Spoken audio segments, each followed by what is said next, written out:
Shri Vikram Messi और उनकी पूरी टीम ने ये सराहनीय प्रयास किया है। मैं इसके लिए उत्तर प्रदेश वासियों की ओर से उनका हृदय से अभिनंदन करता हूं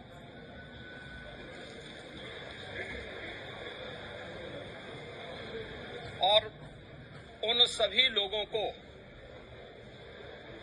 जो अक्सर सत्य पर पर्दा डालने का कार्य करते हैं,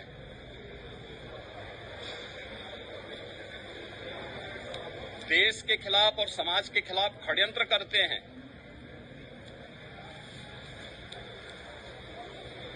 वे विभिन्न स्तरों पर हो सकते हैं,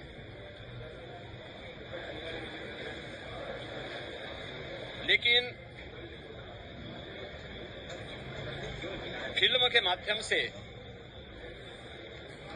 द साबरमती रिपोर्ट ने उस सच्चाई को सामने लाने का एक सार्थक प्रयास किया है। हर व्यक्ति जानता है साबरमती एक्सप्रेस के साथ अयोध्या से वापस जा रहे कार सेवकों जो अयोध्या में एक धार्मिक अनुष्ठान की पूर्णाहुति के बाद वापस गुजरात जा रहे थे, गोधरा स्टेशन के पास जो कुछ भी घटित हुआ था, उस सच्चाई को कैसे झुटलाने का हर स्तर पर प्रयास हो रहा था, लेकिन आखिर वह सच्चाई सामने आई है। उस सच्चाई पर पर्दा डालने वाले लोग आज भी देश के अंदर बहुत सारे सत्य को अक्सर झुटलाते हैं और बहुत सारे षड्यंत्रों में लिप्त पाए जाते हैं। उन्हें एक्सपोज किए जाने की आवश्यकता है और हमें पूरा विश्वास है कि यह एक साहसिक प्रयास द साबरमती रिपोर्ट के माध्यम से प्रारंभ हुआ है।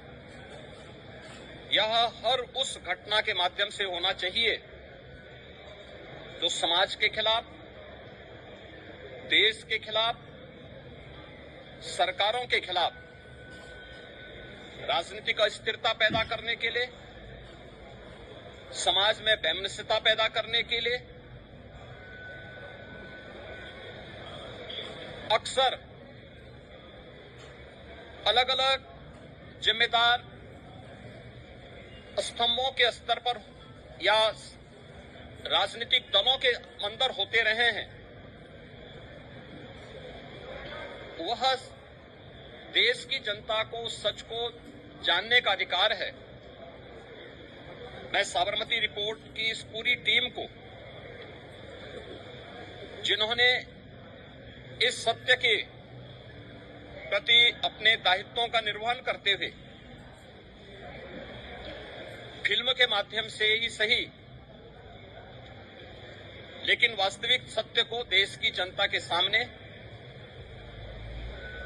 एक बड़े रूप में लाने का प्रयास किया है। और मैं तो कहूंगा कि हर भारतवासी को द साबरमती रिपोर्ट को देखना चाहिए, उस सत्य के नजदीक जानने का प्रयास करना चाहिए।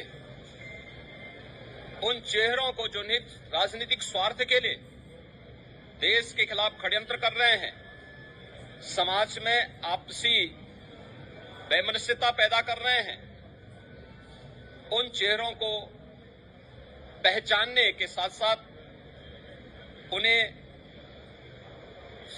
सबके सामने सार्वजनिक रूप से एक्सपोज भी किए जाने की आवश्यकता है। मैं एक बार फिर से इस पूरी टीम को,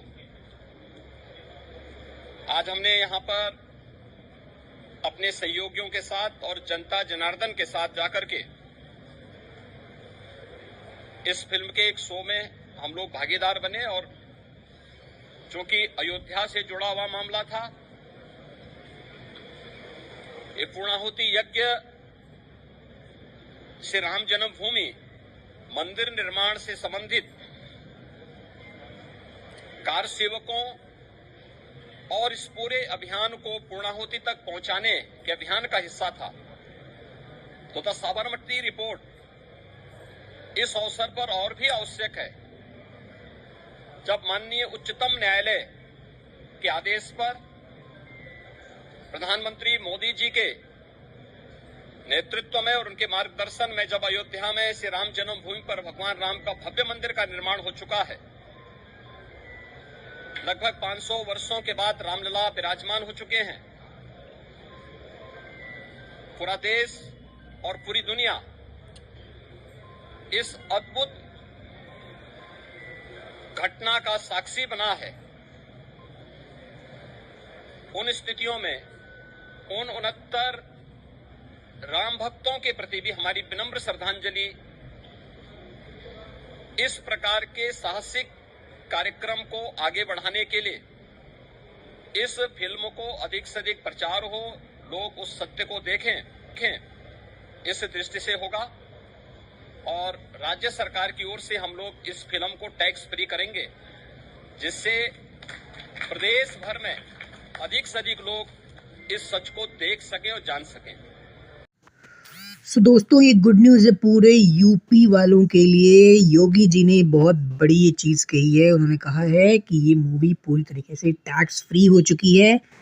टैक्स फ्री का मतलब क्या होता है? क्या ये मूवी फ्री में दिखाई जाएगी? नहीं। क्या ये मूवी पे हाफ टिकट लगेगा?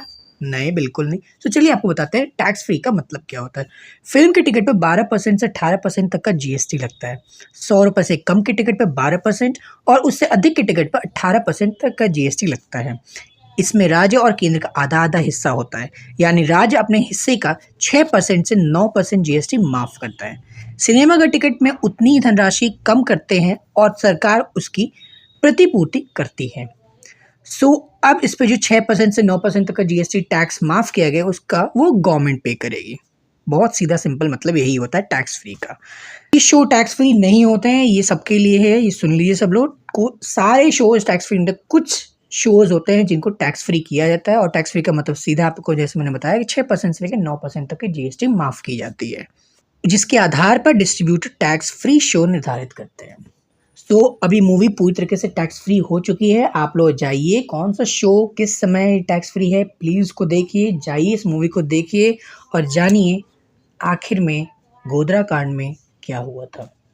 लखनऊ से मैं अमन गुप्ता, ए न्यूज़ के लिए।